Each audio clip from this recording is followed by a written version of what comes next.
So in the previous lecture, we started chapter 8, special functions, and in special functions, we did Legendre polynomials.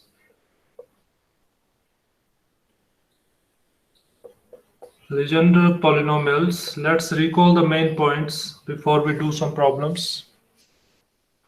First of all, how do we get Legendre polynomials?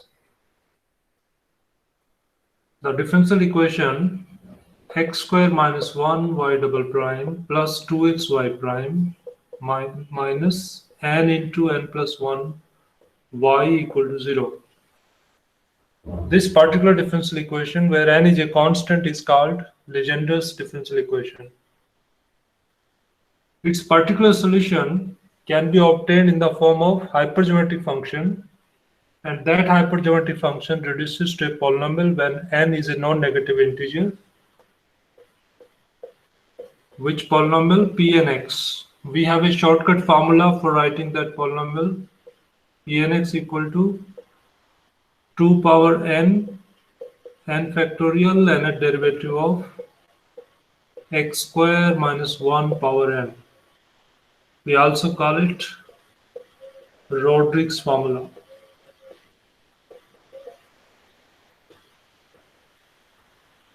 So Pnx is Legendre polynomial of degree n, and it is a particular solution of this Legendre's differential equation.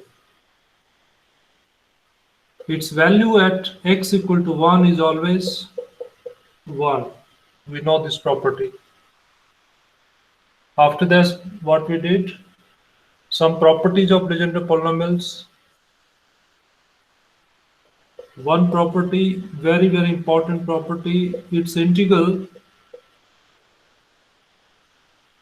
of the product Pmx into Pnx from minus 1 to 1 is 0, m not equal to n.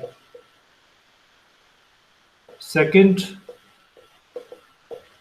integral of Pn square x means if I put m equal to n, then the answer is 2 over 2n plus 1.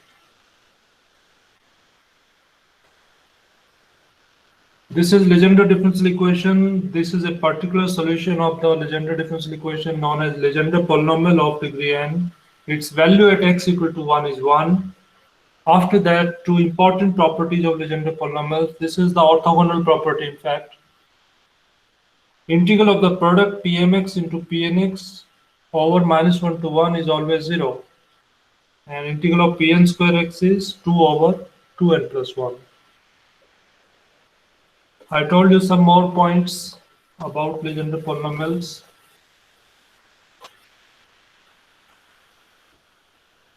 That you can write any function as a series of Legendre polynomials like this: C0x, P0x, C1 into P1x, and so on.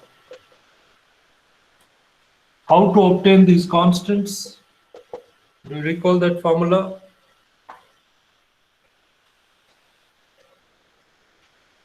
How to obtain these constants? Multiply the series throughout Pnx. What is the formula for Cn? 2n plus 1 divided by 2 multiplied by integral of Pnx multiplied fx into Pnx dx. Okay, so you can use it to write the function as a series of Legendre polynomials. And final point that I discussed in the previous lecture is its generating function. What is generating function? 1 minus 2xt plus t square 1 over square root of 1 minus 2xt plus t square equal to summation n from 0 to infinity t power n Pnx. We need not to prove it, just accept this result. Okay, on the basis of this, we will do some problems. In fact, let me ask you, how can we prove Pn1 is 1 from this formula, from this generating function formula? Can you guess? Pn1 is 1, of course. New thing is Pn minus 1.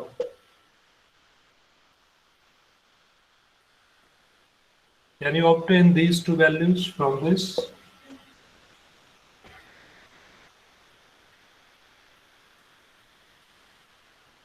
If x equal to 1, can you simplify left hand side?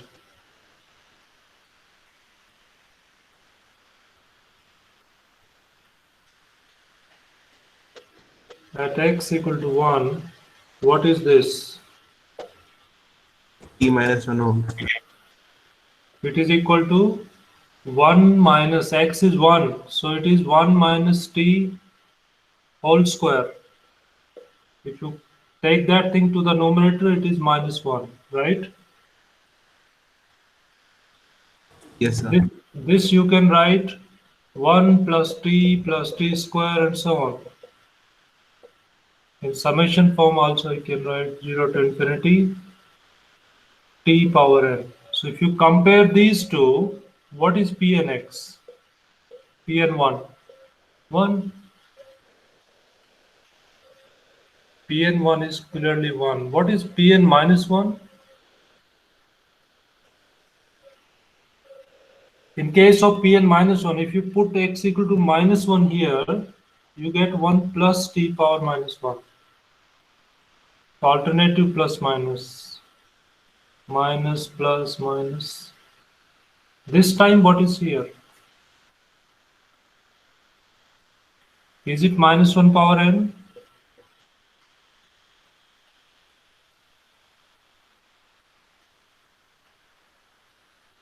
Can you tell what is the significance of this getting function?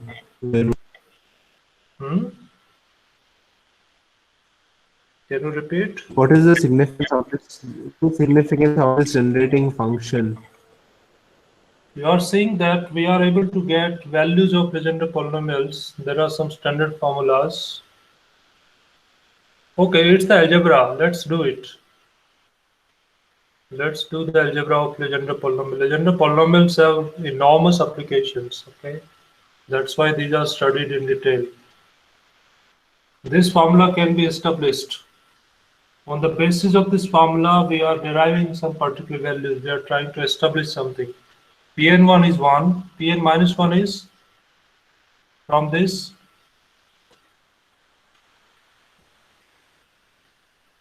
Minus 1 power n. Minus 1 power n. Okay, from the same formula, can you obtain the value of P2n0 and P2n plus 1 0?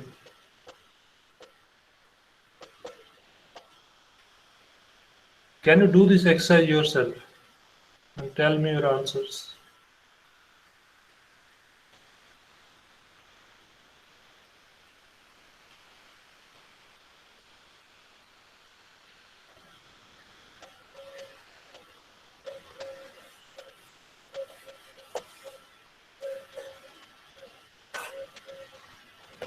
Use the same formula, but this time x is 0. So what is left hand side of this formula at x equal to 0? It is 1 over square root of 1 plus t square. Just write it in the series form. See what do you get.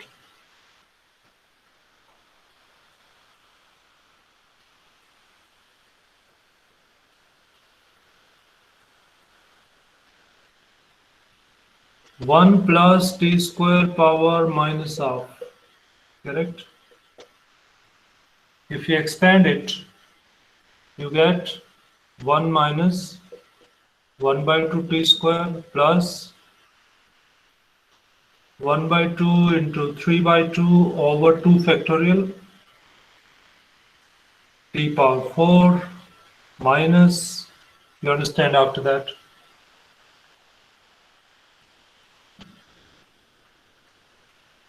What is right hand side?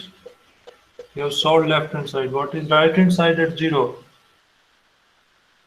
It is P0 0 plus P1 0 t plus P2 0 t and t square and so on. Now do the comparisons of left and right. What is P2n plus 1, 0? That you can tell directly.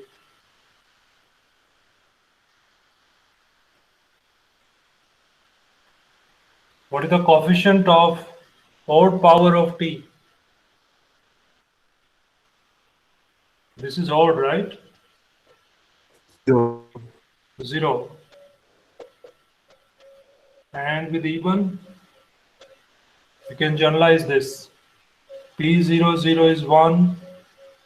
P2, 0 is minus 1 by 2 and so on. See how can you write in a compact form P2 and 0. Is it minus 1 power n into 1 into 3 and so on 2n minus 1 over 2 power n into n factorial? Is it? Alternative plus minus, you are seeing that minus 1 power n. In the numerator you see 1, 3, 5 and so on. 2 is repeating how many times? N times? Factorial is also going to 1, 2, 3 and so on n factorial. So this is the generalized value of P2n at 0. Okay, so it's easy to understand. I'm explaining this kind of problems to you. It is given in the exercise because in this chapter, in the exam, you get very tricky problems. Okay, in this particular chapter, there are very tricky problems because you have to manage something from the concepts. So it is better you see and try yourself different types of problems in this chapter. Okay, let me ask you a problem. Let's see how you do it.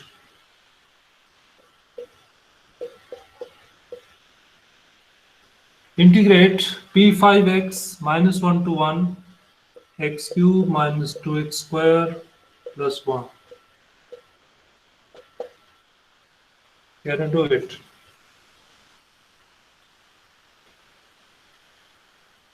You know how to get p and x, right? You have a formula. Or you think that there is some logic by which we can solve this problem in less time. P5 is always odd. So So, and if the another function is odd, then or if the other function is even, then even into odd is odd. So it would be 0. And in case other function is even, oh, sorry, odd, then odd into odd is even. So we can limit this. it is not. Do you think that it's an odd function, this function? No, sir. In this case, it is not. But you said in other cases, if we can make it short, then. No, no, no. Think something else. You know some properties of Legendre polynomials. You have to make use of this. It's not the way you're thinking.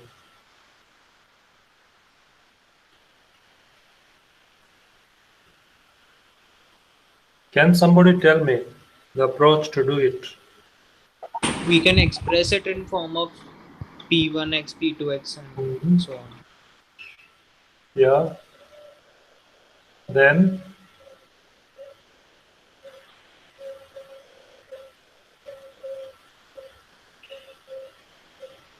see, this is a very good problem. X cube minus 2x square plus 1. This third degree polynomial, it can be expressed in the form a times some constant times p3x, some constant times p2x, plus some constant times p1x, plus some constant p0x. Am I right? Yes, sir. Now if you multiply, how many integrals you have?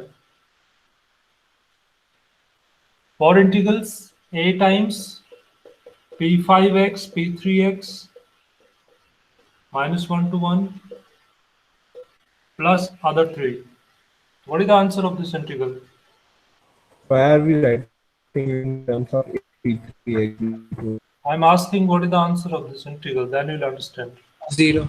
0. 0 plus 0, all 0. Why?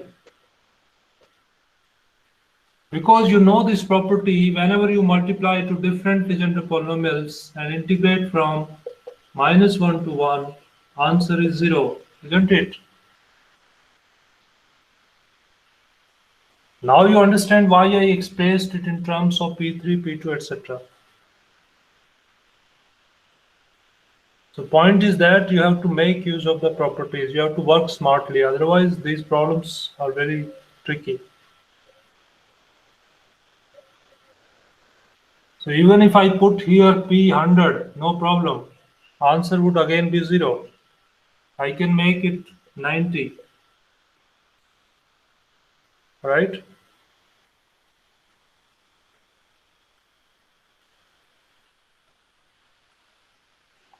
Sir, what if the series contains P5 term? P5. What are you asking? P5. If the series contains P5 term, then we will have integral P5 square x dx. But it cannot carry P5. Earlier problem was this one, right? Highest you can get P3 only. You can express a third degree polynomial up to P3. You know the degree of Pnx, right? What is degree of Pnx? N. So a third degree polynomial in terms of Legendre polynomials would carry P3x. It cannot carry P4x or P5x, etc. Okay. Sir, why we used P1 of x? Because there is no x term there. It's fine. This constant in that case is 0. I have just written this expression in the form of Legendre polynomial. That's it. I have not written these constants, right? You will get these suppose P1x is not appearing for it, then C is 0. I have written this Yes, sir. expression just to tell you that a third degree polynomial can be written in terms of P3x, P2x, P1x, and P0x. Okay. You need not to find these ABC, etc. Okay, you write in general, or you can express it in up to P3x and then solve it. But you understand the general logic. It is P5x. It can go up to P3 only. So P5 multiplied with P4, P3, P2, etc. over -1 to 1 gives you 0. Sir, but yesterday Yes. you told us that fx equals x can be written as 1 by 4 P0x plus 1 by 2 P1x plus 5 by 16 P2x. Hmm. So why can x be represented by P2? X? I'm not getting what are you telling. Sir, yesterday you told us that x can be written as 1 by 4 P0x plus 1 by 2 P1x plus 5 by That 16 is in P2. the form of series. I'm not writing series here. Even if you write that, you will get, you see, my purpose is to find this integral. Okay. So I will not write it in the form of a series. If you write in the form of a series, then you have to see its convergence, blah, blah, blah, many things you need to do. Okay.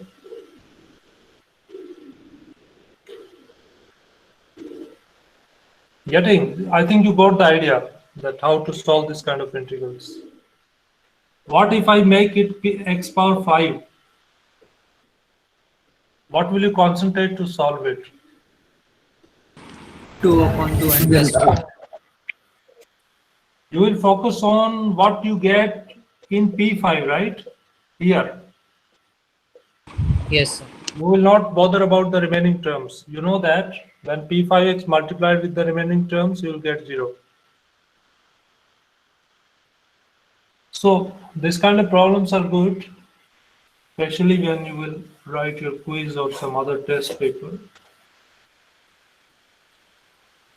Okay, now Let's move to the next topic. Gamma function. Are you aware with gamma function? You have seen it in your probability and statistics course. You recall gamma distribution. Yes, There sir. you learn about gamma function. Let me remind you. Gamma function is defined as the integral 0 to infinity e power minus x power n minus 1 dx. This converges only for n positive. This is well defined for n positive. This is an important function. It has some properties. First property is gamma n can be written as n minus 1 into gamma n minus 1. This is the recurrence relation of this function. Because of this, you can write value of gamma function at any integer. If suppose it is gamma 5, you can write it 4 factorial. 4 into gamma 3, then gamma 3 can be written as 2 into gamma 2 and so on. And also what is gamma 1? 1. So these properties you are already aware. Are you also aware with this value? Gamma half. What is gamma half? Pi. Root pi. Root pi, yes. Do you know why is it root pi? Let's do it. This exercise is given in your textbook. Beta function was there. Let's do it with the help of integral. This is gamma function. Gamma half means 0 to infinity e power minus x power minus half dx. So if I put x power minus half equal to y, this integral changes to what? Can you tell me? Or simply x power half. Simply x power half. This integral changes to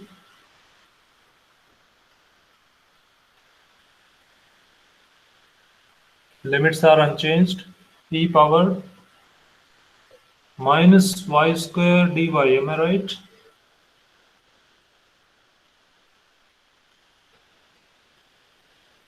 Yes, sir.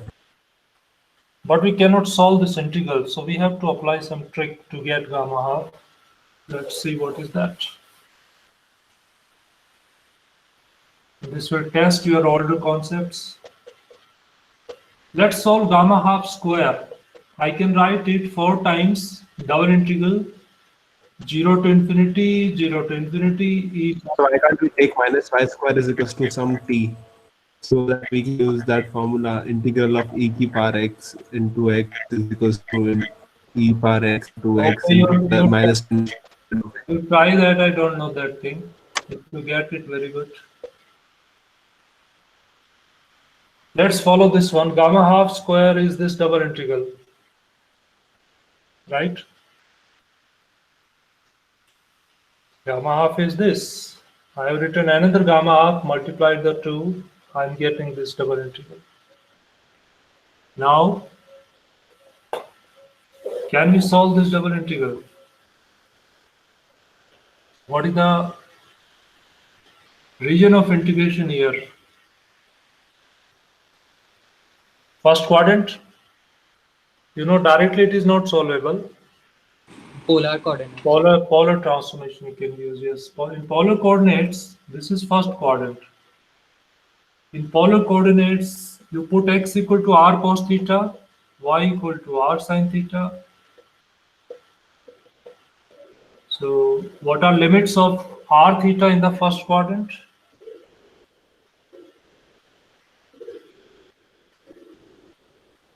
Any point is r theta. Theta can go from 0 to pi by 2. Pi by 2. And r? 0 to infinity. Now change this integral e power minus r square. Dx dy goes to?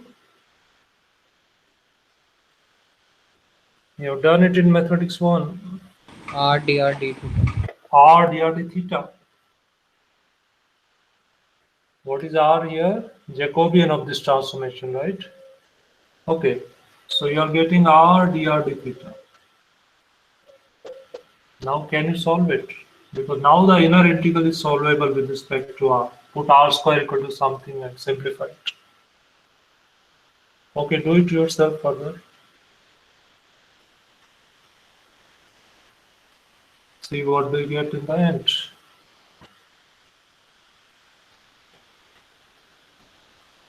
With respect to theta, it is only pi by 2. Just you have to solve this integral equal minus R square into R dr.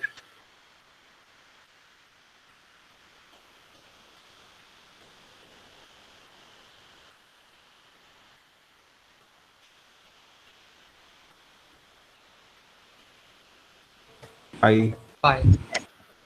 You are getting pi.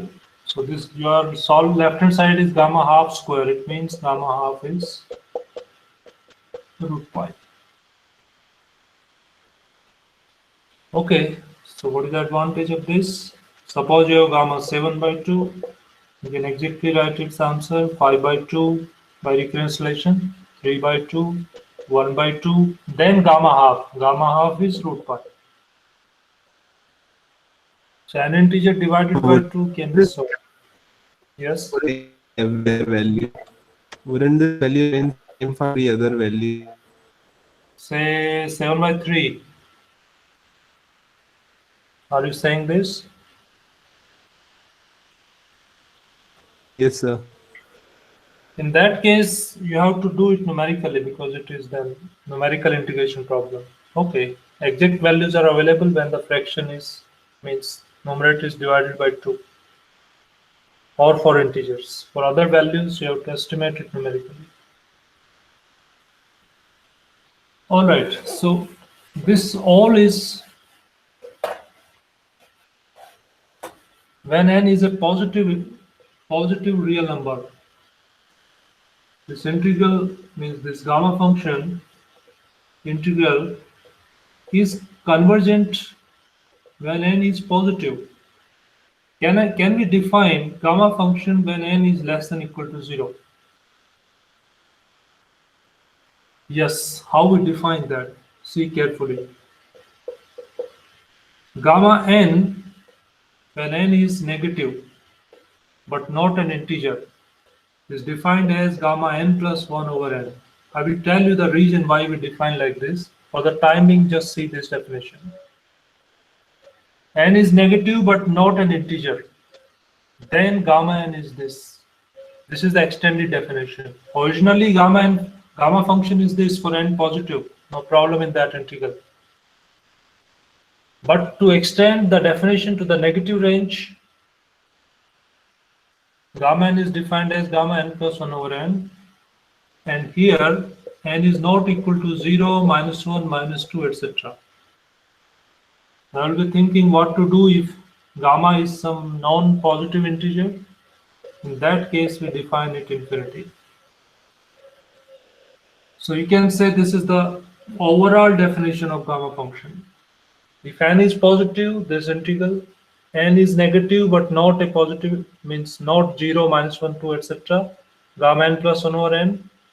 And if n is 0, minus 1, minus 2, etc., in that case it is infinity. Now suppose you want value of gamma minus 1 by 2. So this will work. So what will you write? Gamma half over minus 1 by 2 means the value is minus 2 root pi.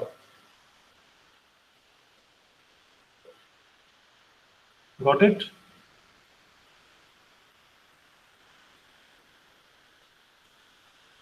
Likewise, you can get Yes, sir.